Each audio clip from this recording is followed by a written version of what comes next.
સ્વામિનારાયણ હરે. શ્રીજી મહારાજ ફરતા ફરતા ગેરીતા ગામમાં પધાર્યા છે. ગેરીતા ગામ એટલે શ્રીજી મહારાજના પાર્ષદ ડુંગરજીનું એક ગામ. ગેરીતાના હતા હો ડુંગરજી ભગત. શ્રીજી મહારાજ પધાર્યા એટલે લોકો ઘર કામ છોડીને દર્શન કરવા માટે દોડ્યા. મુક્તાનંદ સ્વામી કે શ્રીજી મહારાજ જે શહેરમાં કે પૂરમાં જતા ને તો ત્યાં શોભાનો કોઈ પાર રહેતો નહીં હો. આખું ગામ શોભી ઉઠે. મહારાજ આવે ને એ વાજિંત્રો વાગે ને આખા ગામનો ઉત્સાહ, ગામ શણગારે ને ગામની શોભાનો પાર રહેતો નહીં. અને સભા થતી ત્યારે વાતો પણ મોક્ષની જ થતી. જે તે વાતો પણ નહીં હો મહારાજની સભામાં, મોક્ષ સંબંધી વાતો. એમ શ્રીજી મહારાજ બામણવા ગામ આવ્યા છે. ગામમાં પધરામણી કરી લોકોએ, ભક્તોએ ઘરો ઘર. પછી પૂર થકી બહાર ઉતારો કર્યો છે. શીરો ભાત અને બાટી બનાવી લ્યો, બાટી બનાવી બાજરાની. મહારાજ જમ્યા પછી બધાને જમવા માટે બેસાડ્યા. સાંજનું ટાણું થઈ ગયું હતું. લોકો દૂધ લઈ આવ્યા હતા. મહારાજે પીરસ્યું સંતો ભક્તજનોને. પણ એક નવીન વાત સ્વામી કહે છે. બાજુમાં જ એક પાટીદાર બાઈને 4-5 ભેંસો અને બાઈ દોતી હતી ભેંસોને. બાજુમાં સંતોની પંગત, મહારાજ સંતોને જમાડતા હતા અને આ એક બાઈ ભેંસો દોતી હતી. તો શ્રીજી મહારાજ એની સમીપે જઈને હેતથી કહેવા લાગ્યા કે અમે વારે વારે કઈ તમારા ગામમાં આવવાના નથી. કે લ્યો, વારે વારે થોડા આવી. આ સંતો તમારા બારણામાં જ જમે છે, તો તમારી પાસે જેટલું દૂધ છે ને એ આપી દો. આજે અમે તમારા મહેમાન છીએ. મહારાજ કે હો, તમારા મહેમાન છીએ. જેમ તમને બાળક વહાલા હોય એમ મહારાજ કે આ બધા સંતો છે ને એ અમારા દીકરા છે. કે હો, અમારે દૂધ પાવું છે કે નહીં, માટે દૂધ અમને આપો. બાઈ ભાવિક હશે, મહારાજે માગ્યું એટલે બધું દૂધ એને દઈ દીધું. હો 5 ભેંસોનું દૂધ જેટલું હતું ને દઈ દીધું મહારાજને ત્યાં જ. પછી શ્રીજી મહારાજે ગાળ્યું. બાઈ બોલી કે મારા દેખતા તમે દૂધ પીવો ને તો મને મજા આવે. મહારાજ કે પીએ એમાં શું કે લ્યો. મહારાજનો ગઈકાલે કથા આવી ને પરમ દિવસે સિદ્ધાંત એક છે કે જે તે પ્રકારે જીવનું કલ્યાણ કરવું, મોક્ષ કરવો. મહારાજ દૂધ પીધું ને એ બધા સંતોને દૂધ પાયું. દૂધ ને ભાત પીરસ્યા મહારાજે, સંતોને જમાડ્યા ખૂબ ભાવથી. પછી રાત્રે કીર્તન ભજન થયા છે. મહારાજ રાત્રે પોઢ્યા છે. અરુણોદય થતા સંતો નારાયણ ધૂન કરી એટલે બધા જાગ્યા છે, બધા ઉઠ્યા. મહારાજ કે આપણે હવે વડનગર જવું છે. 3 ગાઉ છેટું હતું વડનગર. હમણાં શ્રીજી મહારાજ વિસનગરમાં હતા. સરોવર ઉપર ઉતર્યા હતા અને ત્યાં સંતો નાયા છે. વડનગરમાં આવી ગયા. તળાવમાં સ્નાન વગેરે કર્યું. હવે ગામમાં જાવું તું તો ધુમ્મસ બહુ પડી એવું લખ્યું આમાં. એટલો બધો ધુમ્મસ વરસેલું કે એકબીજા કોઈને જોઈ શકે નહીં, દેખાય નહીં કાંઈ. અમે છપિયા ગયા હતા કથા કરવા. તે છપિયાથી વર્યા કાંઈ ન દેખાય. ત્યાંથી બપોરે નીકળ્યા એટલે કાનપુર પહોંચી આવ્યા. અમે કાનપુર રાત રોકાણા. પછી ત્યાંથી સવારે નીકળવાનું. આગળ ગાડી હાલી જાય ને એ ગાડી ન દેખાય. કેમ હાંકવી ગાડી? કોઈ આગળ હાલે નહીં, સમજ્યા ને? આગળ ના હાલે કોઈ. પેલો હાલે એને આગળ એમને આમ હાવ આશરે આશરે ગાડી હાંકવી પડે. પછી 11 વાગ્યા સુધી ધીમે ધીમે ગાડી હાંકી. તઈ અંજવાળું થયું, અંજો પ્રકાશ. પછી કંઈક ધુમ્મસ ઓછું થયું. 11 વાગે છે, બહુ ધુમ્મસ. તો આજે વડનગર વિસનગરમાં પણ ધુમ્મસ પડ્યો, મહારાજ ઉભા થઈ રહ્યા કે હવે આમાં હાલવું કેમ, એકબીજાના ઘોડા ભટકાઈ જશે કે 4 ઘડી સુધી મહારાજ ઉભા થઈ રહ્યા ત્યાં જ. પછી સૂર્યનારાયણ ઊંચો ચઢ્યો અને ધુમ્મસ નાશ પામ્યું, એટલે મહારાજ વાજતે ગાજતે વિસનગરના વડનગર ગામની અંદર પધાર્યા છે. અને મોતીથી શ્રીજી મહારાજને પૂરજનોએ ખૂબ પ્રેમથી વધાવ્યા છે, બહુ ધામધૂમ કરેલી છે. ભણેલા વર્ણીઓ તો સામવેદ બોલતા હતા, સંતો વેદસ્તુતિ બોલતા હતા, કેટલાક સંતો વેણુ ગીત બોલતા હતા. હરિભગતના જેટલા ઘર હતા ને બધા ઘરે પધરામણી કરી મહારાજ. એ વસ્ત્રાભૂષણની ભેટો ખૂબ કરી છે મહારાજને. મુક્તાનંદ સ્વામી કહે છે, ઉત્તમ રાજન, આજે શ્રીજી મહારાજ પધાર્યા છે ને વડનગરમાં, ગામની નિશાળોમાં પણ રજા પાડી તેવું લખ્યું. લ્યો, ગામની નિશાળોમાં રજા પાડી હતી. તેથી નિશાળો હશે ને, અને રજા પાડી હતી. લ્યો, ગામ ભેડું થઈને કે છોકરાને રજા આપો આજે. ભણનારા બ્રાહ્મણોને પણ સીધા આપ્યા. પછી શ્રીજી મહારાજ આખા ગામમાં ફરી અને પૂર થકી બહાર સુંદર સારી જગ્યા હતી, આંબાના ઘણા બધા વૃક્ષો હતા, ત્યાં શ્રીજી મહારાજ ઉતર્યા છે. બાંધેલું સરોવર હતું. શ્રીહરિ પ્રશંસા કરવા લાગ્યા અને સંતોને કહ્યું કે આજે તમે સૌ આમાં નાવ, એથી આરા બાંધનારાનું પણ ખર્ચ લેખે લાગે અને બંધાવનારને મોક્ષમાં રુચિ થાય. આવી જો મોક્ષની વાત. આણે આ મહેનત કરી હશે, તમે સ્નાન કરશો ને એને મોક્ષ માર્ગે જવાની રુચિ થશે. લ્યો, આપણી કરેલી સેવા વાહીથી એવા સંતોને ઉપયોગી લાગી જાય ને તો આપણે બીજે રસ્તે હોઈએ ને તો આપણે સહેજે એમ થાય કે હવે મોક્ષને માર્ગે જવું છે.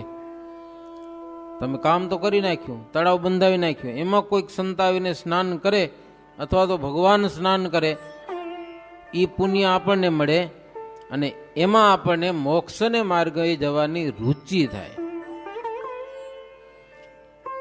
મોક્ષમાં ગહે સિદ્ધાંત હમારે, सबसे अधिक लगत यह प्यारे, हमारी रुचि रहाए जैसे, सबके हित हम इच्छत तैसे.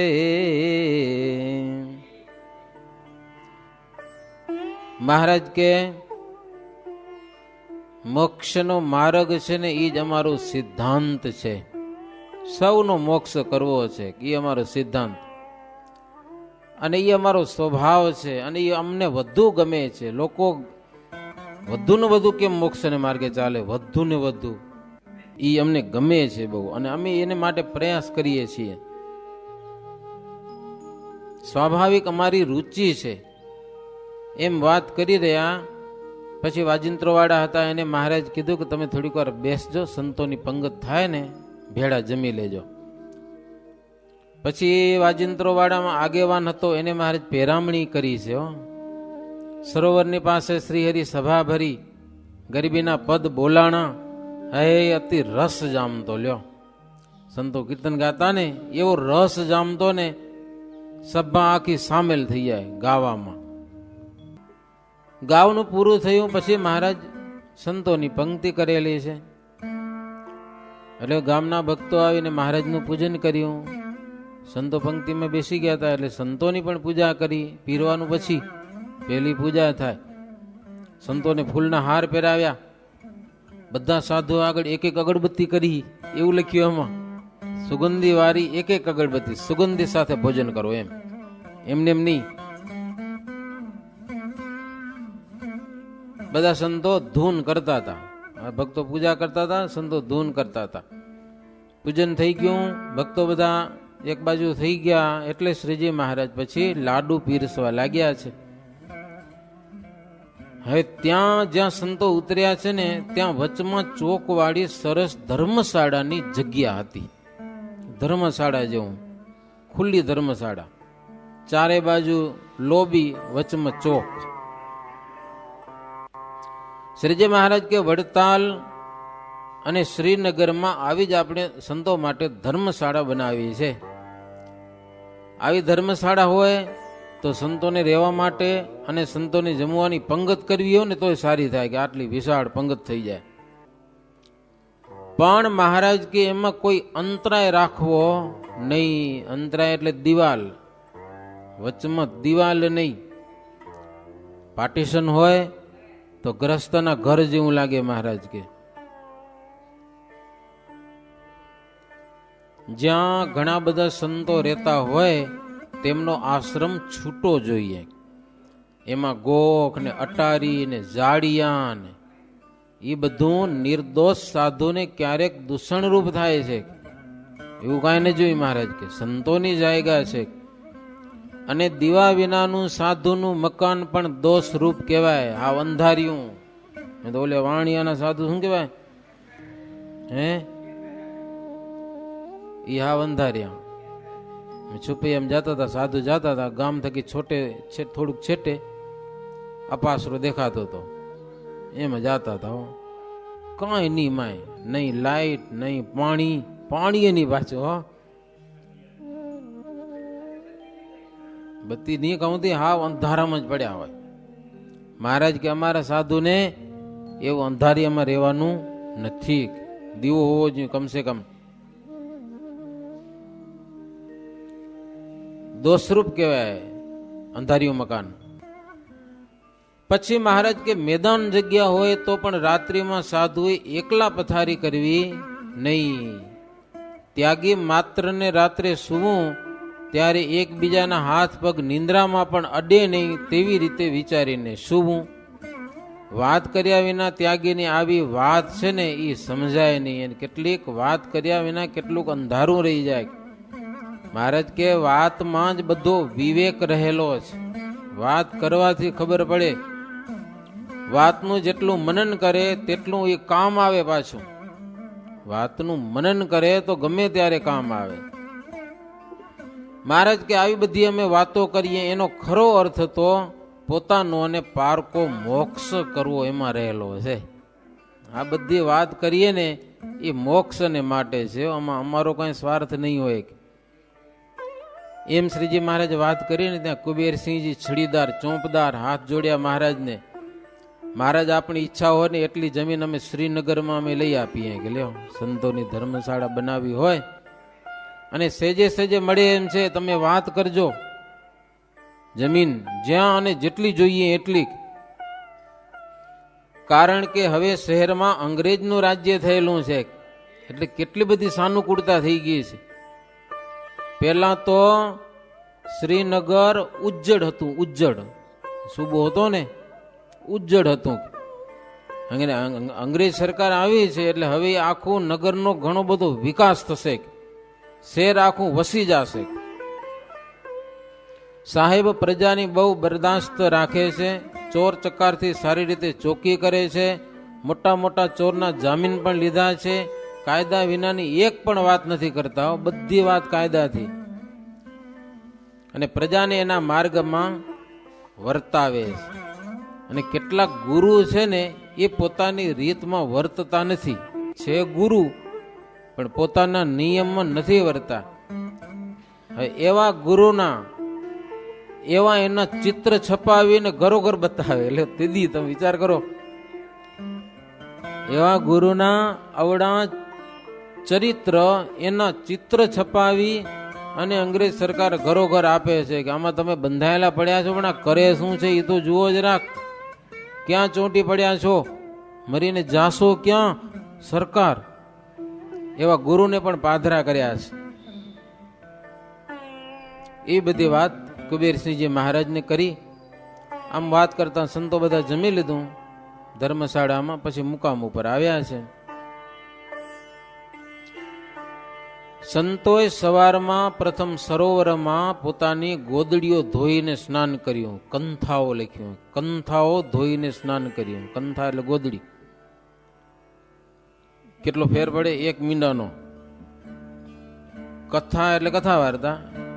ક ઉપર મીંડું ચડાવો તો કંથા એટલે ગોદડી ઓઢવાની. શ્રીહરિ જમીને 2 ઘડી વિરામ લીધા પછી સરોવરમાં સ્નાન કરેલું છે. મુક્તમુનિ કહે છે, ઉત્તમ, જેટલી વાર વડનગરમાં આવ્યા છે ને એટલી વાર તેમાં શ્રીજી મહારાજ સ્નાન કરેલું છે. રામાનંદ સ્વામી પણ અહીંયા કને આવતા અને આ સરોવરમાં સ્નાન કરેલું છે. રામાનંદ સ્વામીના વખતમાં જેવો સત્સંગ હતો એવો ને એવો સત્સંગ આજે પણ વધતો ને વધતો વડનગર વિસનગરમાં ખરો.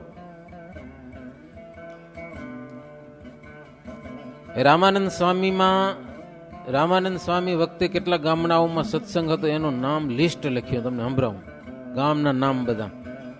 યાત્રા કરી હશે તો દેખાશે અંતરમાં, નહીં કરી હોય તો નહીં દેખાય.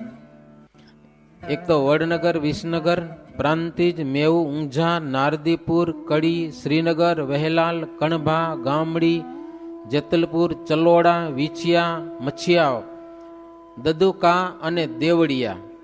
એ દેશમાં આટલા ગામડાઓમાં રામાનંદ સ્વામીનો સત્સંગ ખરો. અને કાઠિયાવાડમાં જોઈએ તો કારિયાણી, કોટડા, સરદાર, બંધિયા, ગોંડલ, જેતપુર, ફણેણી, ધોરાજી, ભાડેર, મેઘપુર, સાંકડી, આખા પીપલાણા, અગતરાય, કાલવાણી, માંગરોળ, લોજ, માણાવદર, રાજકોટ, મોડા, અલૈયા, શેખપાટ, ભાદરા, જોડિયા, માંડવી, ભુજ, તેરા, અંજાર. અંજારમાં રામાનંદ સ્વામીનો સત્સંગ હતો. ધમડકા, આ ધોઈ એટલામાં રામાનંદ સ્વામી ફરતા. આટલા ગામડાનો સત્સંગ હતો. અને ઝાલાવાડમાં મેથાણ અને મેમકા, આ 2 ગામમાં સ્વામીએ છેલ્લે સત્સંગ કરાવ્યો. પોતાની જિંદગીમાં છેલ્લે રામાનંદ સ્વામી.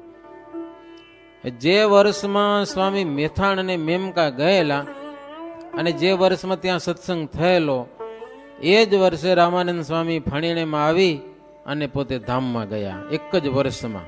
તો છેલ્લા ગામના સ્વામીના 2, મેથાણ અને મેમકા, એ છેલ્લા સત્સંગના. કદાચ મહારાજ ભેળા હશે એ ગામડામાં ગયા ત્યારે. હવે સ્વામી કે વડનગરની વાત શું છે એ કરીએ. મહારાજ સભા ભરી, બધા નાયા ધોયા, પૂજા પાઠ બધું કરીને સભા ભરીશ. એટલે બ્રહ્માનંદ સ્વામીએ કીર્તન ગાયા, નિત્ય ભજીએ પોતાનું રચિત પદ ગાયું. સરસ મજાની ઉપદેશની વાતો એમાં આવી ઘણી બધી. પછી સંતોની પૂજા કરી, આરતી ધૂન વગેરે બધું કર્યું. સાંજનો સમય હશે. જો બપોરે મહારાજ જમ્યા પછી થોડીક વાર આરામ કર્યો તો પછી સ્નાન વગેરે કર્યું. એટલે સાંજની સભા. ભક્તો બધા આવ્યા, સંતોની મહારાજની પૂજા કરી, સભામાં પગે લાગીને સૌ બેઠા. એમાં કેટલાક વિદ્વાનો પણ આવ્યા હતા. વડનગર અને વિસનગરમાં બ્રાહ્મણો ઘણા અને વિદ્વાનો પણ ઘણા. કેટલા બધા વિદ્વાનો આવી અને સભામાં બેઠા હતા.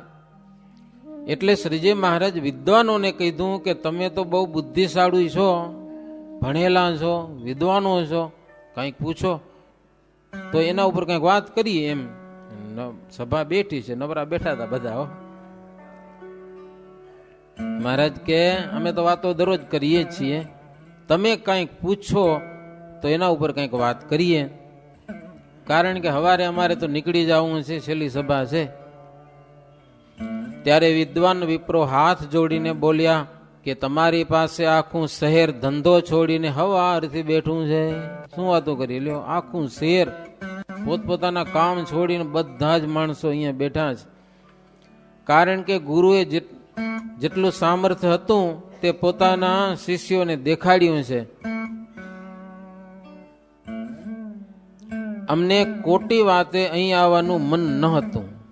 એના ગુરુવરી એવા હશે, અમારી ઈચ્છા નથી તમારી પાસે આવવાની જરાય, પણ તમને આવતા સાંભળીને અમારો જીવ તમારી પાસે ભાગી આવ્યો. કે ઈ થયું. સત્સંગી નતા બ્રાહ્મણો, બધા ઊંધા જ હતા, સત્સંગનો ખૂબ દ્વેષ કરનારા હતા. પણ આજે ખબર નહીં શું થઈ ગયું, તમારો જીવ દોડીને તમારી પાસે આવતો રહ્યો એટલે તમારી પાસે આવ્યા છે. મન નહોતું છતાં પણ મનમાં વારે વારે ઘરે જવાનો ઠરાવ કર્યો, ઘરે જઈ પણ ખબર નહીં શું થયું. આજે હાલે આવ્યા અહીંયા કને લ્યો. ઘરે જવામાં મેળ ન પડ્યો. તમને દેખ્યા વિના જીવમાં જંપ વળતો નથી. માટે બધાય જીવની દોરી તમારા હાથમાં છે. આજે અમને દેખાણું હો, અમને નતું આવું છતાં કેમ અવાઈ ગયું? એ એક આશ્ચર્ય થયું. બ્રાહ્મણો કે મહારાજ આજ દિવસ સુધી અમે સત્સંગનો દ્રોહ જ કર્યો છે, ખૂબ દ્રોહ કર્યો છે. અમે એને બધા વૈરાગ્યો, અમે બધા ભેગા, એ અમારા લંગોટિયા ભાઈબંધ કહેવાય, વૈરાગ્યો. પણ વૈરાગ્યોની સાથે મળી અને અમે સત્સંગનો બહુ દ્વેષ કર્યો છે.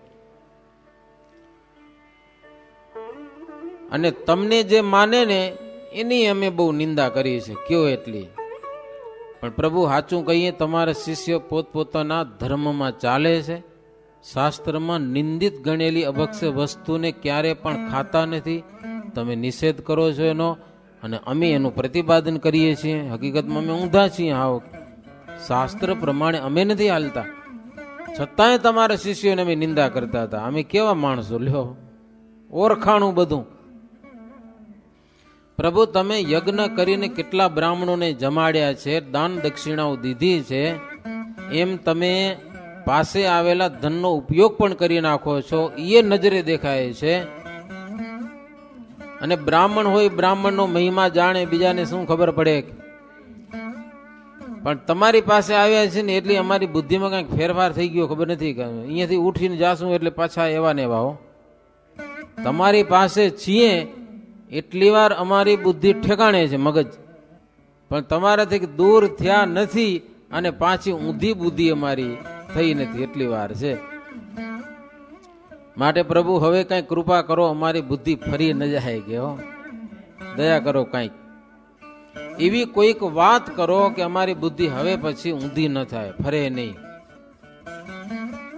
ત્યારે શ્રી હરિ કહે છે, જ્યાં સુધી જીવને મોક્ષનો ખપ નથી ત્યાં સુધી વિભ્રાંત મને ફરે છે. મોહની મદિરા પીધી છે, એનો કેફ ચડી ગયો છે, એટલે એ મનમાં પડ્યું છે, મદિરાનો નશો ચડ્યો છે. પછી તો હવે ગુલાબના બાગમાં બેસે ત્યાં સુધી ગુલાબની સુગંધ આવે, પણ સંડાસમાં જઈને બેસે તો ખાડામાં તો ગંધ જ આવવાની છે એને. જેવું ખાય એવું ઓડકાર આવે. મહારાજ કે સાચી વાત, ગુલાબના બગીચામાં હમણાં આવી ગયા છો તમે, પાછા પછી સંડાસમાં જઈને પડશો તો ગંધ આવવાની જ છે ને. પાછા જાઓ તો જાઓ તો. મહારાજ કે એમ ખાધા પીધાની ચીજમાં પણ જેવો ગુણ હોય છે ને એવું અંતર થઈ જાય છે. તમે ખરાબ વસ્તુ ખાઓ તો તમારું દિલ બગડી જાય છે, ખરાબ જુઓ તોય દિલ બગડે છે, ખરાબ સૂંઘો તોય અંતર બગડે છે. બધા જ વિષયનું એવી રીતે છે. ભગવાનને ભગવાનના સંત વિના સાચા જ્ઞાનની ગમ નહીં પડે. ગમે તેમ કરો, ગમે એટલા ભણો, જ્યાં સુધી ભગવાન અને સંતનો ભેટો નહીં થાય ત્યાં સુધી બુદ્ધિ સુધરશે નહીં અને અજ્ઞાનનો નાશ નહીં થાય. પછી ભલે મહારાજ કે બ્રહ્મા જેવો હોય તો ભલે ગમે એટલો સમર્થ હોય. મુક્તાનંદ સ્વામી કહે છે, સભામાં બેઠેલા વિદ્વાનો શ્રીહરિની વાત સાંભળીને આશ્ચર્ય પામી ગયા. મહારાજ એવી વાતો જોરદાર કરીને, છકાછક વાતો, એક પછી એક શુદ્ધ વાતો બધી. બ્રાહ્મણો કે તમે જ સત્ય ભગવાન છો, આજે જાણવામાં આવ્યું. આટલા દિવસ છેટા ફરતા હતા, ગાળું દેતા હતા તમને, પણ તમારી સામે આવે ને તે સાચી વસ્તુ ત્યારે ખબર પડી. કોઈક માણસની નિંદા તમે સાંભળો ને તો તમારે મંડી નહીં પડવાનું. મહારાજની ના છે, તમને ખબર છે નહીં. કોકની વાત સાંભળીને તમે એમને મંડી જ પડ્યા, તમને જાણે નથી. જો તમને હકીકત જાણવી હોય તો એની પાસે જઈ શકો છો, નહીતર વાતને પડતી મૂકો. શું કામ આપણે ભળવું જોઈએ કોકની નિંદામાં? બ્રાહ્મણો કે પ્રભુ હવે જો અમારું અંતર ફરી જાય ને તો અમારા જેવું બીજો કોઈ અધમ નહીં કે હો. અમારો ઉદ્ધાર કરવા માટે જ પ્રભુ તમે પધાર્યા છો, હવે કંઈક કૃપા કરો. ત્યારે શ્રીજી મહારાજ કે આજ પહેલા તમે જેટલા કર્મ કર્યા હોય ને કહી દો. આજે જેટલા કહેશો ને એટલા માફ. હંતાળી રાખશો ને તો તમને નડશે. ગમે એવા કર્મ કર્યા હોય તો પાધરા થઈ જાઓ. આ સભામાં બધા જ કર્મોનો નાશ કરી દઉં. અને બ્રાહ્મણો કહી દીધું હો, બધું જેવું જેવું કર્યું હતું ને બધું કહી દીધું. મહારાજ કે લ્યો હાથમાં પાણી. મોક્ષનો અંકુર ઉદય થયો બ્રાહ્મણોને, અને સૌએ નિયમ લીધા. હો, શ્રીજી મહારાજે હાથ ઝાલ્યો આ બ્રાહ્મણોનો. મુક્તાનંદ સ્વામી કે તેના ભાગ્યનો પાર ક્યાંથી આવે? વર્તમાન ધરાવ્યા હાથ લઈને પાણી દીધું ખુદ શ્રીજી મહારાજ, અને બધા બ્રાહ્મણોને સત્સંગી બનાવ્યા અને વર્તમાન ધરાવ્યા સત્સંગના. વડનગર અને વિસનગરની બધી વાતો છે. બે ગામ બિલકુલ બાજુ બાજુમાં છે, છેટા નથી. પછી તો શ્રીજી મહારાજ ત્યાં કને ઘણી બધી લીળા કરેલી છે. સત્સંગી જીવનમાં તો 2-2.5 મહિના સુધી મહારાજ રહ્યા. 84 કરી બ્રાહ્મણોને ખૂબ જમાડ્યા છે, બંને ગામના બ્રાહ્મણોને 84 કરીને. આવી રીતે ભગવાન શ્રીહરિ વડનગરમાં રાત રહી અને શ્રીહરિ 1.5 પૂર દિવસ ચઢ્યો ત્યારે વિસનગર આવ્યા છે. હવે વિસનગર આવ્યા. પૂરના હરિભક્તો સન્મુખ આવ્યા છે. પૂરનો હાકેમ પણ પોતાની સવારી લઈ ડંકા નિશાનની સાથે સન્મુખ આવીને પગે લાગ્યો છે. સંત વર્ણીઓ શ્લોકો બોલતા હતા, પાર્ષદો બંદૂકોનો અવાજ કરતા હતા. વાજતે ગાજતે ગામમાં પધાર્યા. આખા ગામમાં મહારાજ ફર્યા છે, પધરામણીઓ કરી. પૂર થકી બહાર પૂર્વ દિશામાં એક શિવજીનું મંદિર છે, હતું નહીં હજી છે, અને ત્યાં શ્રીજી મહારાજ ઉતારો કરેલો છે. કયું ગામ છે? વિસનગર. ગયા છો કોઈ દિવસ? દર્શન કર્યા છે? વિસનગરમાં તળાવ છે, એની પૂર્વ દિશામાં એક પ્લોટ મૂકી અને મહાદેવજીનું મંદિર નાનું જ છે. મહારાજ ત્યાં ઉતર્યા છે. ત્યાં હાથી છે, પથ્થરનો હાથી.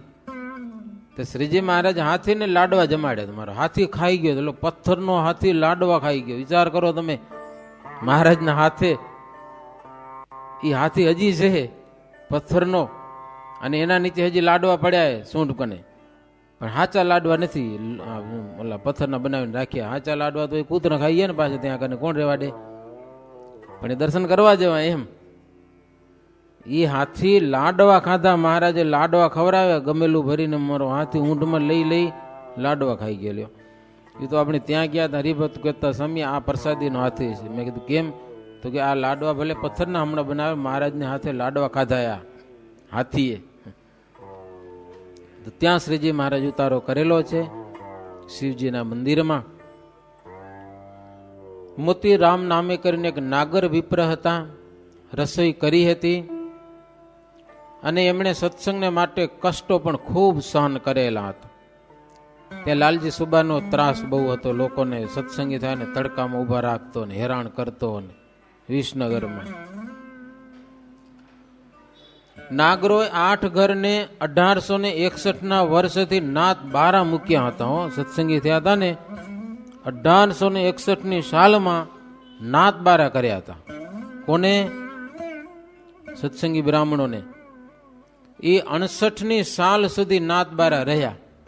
વૌઠાનો સમયો કરીને શ્રીજી મહારાજ ચડોતર અને વાકડ દેશ ઉમરેઠ થઈ, ઊંટડિયા મહાદેવ થઈ અને વિસનગર પધાર્યા. માયારામ ભટ્ટ મહારાજની સાથે હતા. માયારામ ભટ્ટ લગભગ નાગર બ્રાહ્મણ હતા. નાગર બ્રાહ્મણ હતા. પછી હરિજનના તળે જમાડવા રાખ્યા.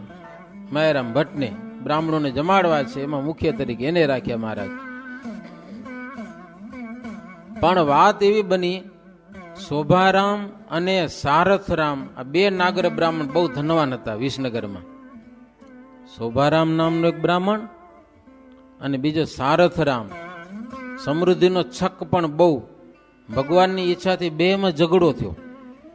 2 બ્રાહ્મણ ઝઘડ્યા. એમાં સારથરામે સત્સંગી બ્રાહ્મણોને બધા નાથબારા કર્યા હતા ને, એને પોતામાં ભેળવી લીધા.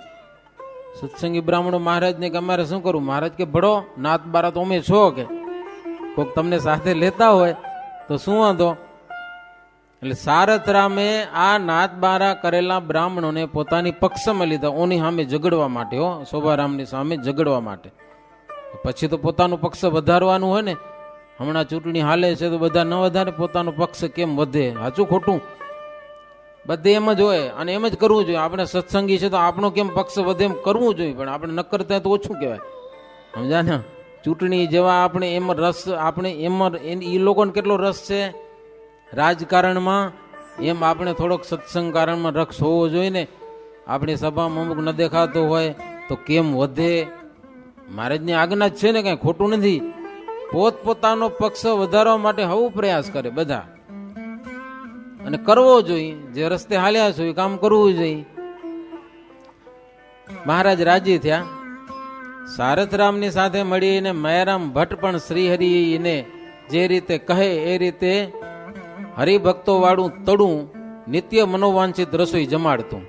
અને આખું તળ વધી ગયું આખું. અને શોભારામના તળમાં જેટલા બ્રાહ્મણો હતા ને એને એમ થયું કે મારા સ્વામિનારાયણ વાળા ખાય પી લાડવા બનાવીને જલસા કરે ને આપણે ઉલટા નાતબારા થઈ રહ્યા. લો હવે એ વધી ગયું એનું તળું. તે શોભારામમાંથી છૂટા પડી પડીને ઓમાં ભળતા થઈ ગયા. હવે અમે એના નથી કે આમાં એક પછી એક એના બધા છૂટ તૂટી ગયા એની પાસે, શોભારામ પાસેથી બધા સારથરામમાં ભળી ગયા. આ ભાયડો થઈ રહ્યો હાવ એકલો, કોઈ ભળ્યું નહીં આને ભેગું. શોભારામ એકલો થઈ રહ્યો, પણ આંટી હવે છોડતો નથી. એની દીકરી ઉદય કુંવરબા અને ભાણો બળદેવ એ બે હરિભગત. એની દીકરી સત્સંગી, દીકરીનો દીકરો ભાણેજો એ પણ સત્સંગી. એ બધા હરિભગતના તળમાં ગયા. આ ભાયડો તોય નમ્યો નહીં શોભારામ. પછી તો એલો બળદેવ હતો ને એની બેન, બળદેવ મામાને કે મામા સજાનંદ સ્વામી તો સાક્ષાત ભગવાન છે, ભજન કરો, ભજન નહીં તો નરકમાં જાશો તમે. કહો ભજન કરો તો બચી જાશો, તમે બુદ્ધિશાળી છો તો બુદ્ધિ ગઈ ક્યાં તમારી? એમ ભાણાએ કીધું મામાને, પણ મામું હામે થયો ભાણાની. ભાણાએ ઘણું સમજાવ્યું કે તમારો રસ્તો નરકમાં જવાનો છે, મર્યા પછી તમારી કોઈ સહાય નહીં કરે, સમજી જાઓ કાંઈક. શોભારામ કે અમે દુઃખથી ડરતા નથી કે. હા જમદું તો હું કરી લેવાના મને કે લ્યો, હું જાણું છું, તમે મને જે પૂછો એનું જવાબ આપું. કાશી વિશ્વનાથ સમાન કોઈ સમર્થ નથી શોભારામ. કાશી વિશ્વનાથ છે એ સર્વશક્તિમાન છે, અને હું એને આશરેલો છું. શ્રી કૃષ્ણ ભગવાન પણ જયારે જગદંબાને આશર્યા ત્યારે ગોકુળમાં આવેલા દૈત્યોને મારી શક્યા. લે ગોતી ક્યાંથી આવ્યો? ક્યાંક પૂજા કરીએ છે શ્રી કૃષ્ણ. માટે શ્રી કૃષ્ણનું સામર્થ્ય પણ દેવીમાંથી આવેલું છે. કેટલા બધા કષ્ટ આવ્યા ગોકુળમાં, કૃષ્ણને પણ દેવીએ બચાવ્યા છે. એને શિવ અને શિવા એક જ કહેવાય કે શોભારામ કે શિવ અને શિવા, શંકર ને પાર્વતી. એના ભાણેજને કે તમે બધા બાળક બુદ્ધિવાળા છે, તમે કઈ સમજો નહીં. સદાશિવથી જો તમારા સ્વામી સમર્થ હોય તો મારા વાલામાં વાલા બે નેત્ર છે ને ફૂટી જાય. કે લે મહાદેવજીથી તમારા સ્વામિનારાયણ જો મોટા હોય, સમર્થ હોય, આંખો ફૂટી જાય, મને આંધળો કરે તો સ્વામિનારાયણ ખરા. લે એના વિના હું માનવાનો નથી. હું કઈ તમારે જેવો મૂઢ નથી. તે કેટલાક હરિભગત કે અમારા ભગવાન તો બ્રહ્માંડના બધા જીવોને આંખ્યું દેવા માટે આવ્યા છે, કોઈના નેત્ર લઈ લેવા માટે નથી આવ્યા. તને શા માટે અંધ કરે? પણ સૌના કર્મે કરીને અંધ થાય. પણ તને કઈક માગતા નથી આવડતું, હરખું માગ તો ખરો કઈક. એવું શું કરવા માગો? આંધળો થવાનું, બીજું કઈક માગો ને. શોભારામ કે હું બોલ્યો છું બરાબર છે હો, મને કોઈ આંધળો કરી શકવાનું નથી, કારણ કે શિવજી મારી સહાયમાં છે. કે લે મહાદેવજી સમર્થ છે, એ મારી રક્ષા કરશે. મુક્તમુનિ કહે છે ભગવાન તો કલ્પવૃક્ષની સમાન નિર્દોષ છે, જે જેનું ઈચ્છે છે તેવું એને ફળ મળે છે. 3 મહિનાથી આમાં લખ્યું છે, એક નેત્ર દુખવા લાગ્યું અને ફૂટી ગયું, આંખ થઈ ખોટી. ત્યારે શોભારામ કે આ તો દુખતી હતી ને એટલે ખોટી થઈ ગઈ, એક તો છે ને હજી. કે લે એક છે હજી, કે એકથી હાલશે કે મારું? હજી એક છે ને, ઈ જો જાય તો સ્વામિનારાયણ ભગવાન ખરા. કે લે હજી એને આવડે તો અપાર હો જીવને, ક્યાંક હદ કરી નાખે. આપણે એમ થાય કે આ શું કરતા હશે. બીજા 3 મહિના થયા એટલે બીજું નેત્ર પણ ગયું.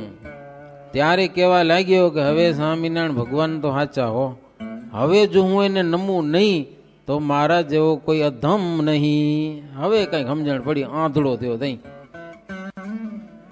પછી શ્રીહરિ જ્યારે વડનગર આવ્યા ત્યારે એને બોલાવ્યો અને વડનગરનો તે હાકેમ હતો એમ લખ્યું આમાં એ વખતે. તેના મનમાં પૂછવાનો સંકલ્પ હતો કેટલીક વાતો મહારાજને એને પૂછવી હતી, પણ શ્રીજી મહારાજ તો એ આવીને સભામાં બેઠો, મહારાજ એને બેહારી અને જેટલી વાતો એને પૂછવી હતી ને એ બધી વાતો શ્રીજી મહારાજ સભામાં કરી નાખી. જેટલા પ્રશ્ન પૂછવા હતા એના વગર પૂછે મહારાજ ઉત્તર કર્યા. હવે આ ક્યાં જાય? એના પૂછવાનું તો મનમાં જ રહી ગયું, પણ ઉત્તર મળી ગયા એને પૂછ્યા વગર. પછી તો ગદગદ કંઠ થઈ ગયો અને સાચું મનાણું. ભગવાન વિના બીજા કોઈથી વેદની વાત નિર્બાધપણે થઈ શકે નહીં. મેં શોભારામે કીધું, હો ભગવાન તો હાચા, નહીતર વેદની વાત, કારણ કે વેદમાં બે વાત આવે, એક વાત હિંસાથી યજ્ઞ કરવો આવે અને એક વાત અહિંસા પણ આવે. બે વાતને હરખી કરતા કેને આવડે? દોષ દેખાય છતાં પણ નિર્દોષપણે વાત કરવી ને શોભારામ કે ભગવાન સિવાય બીજાનું કામ નથી આમાં. શ્રીહરિએ હિંસા કરવી ને ન કરવી એ બંને વચનોને સાચા રાખી અને નિર્બાધપણે વેદની વાત કરી. નિર્બાધપણે એવી વાત બીજા કોઈથી થાય નહીં. દોષમાં પણ નિર્દોષપણું જોવું એ સૌથી કઠણ વાત છે. દોષ દેખાય છે છતાંય નિર્દોષ માનવું એને, એટલે દેખાવા છતાં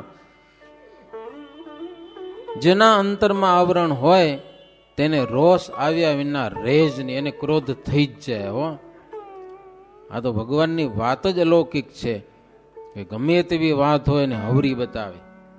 ઘણી વાર એવા પ્રશ્નો વચનામૃતમાં પણ આવે છે. વેદમાં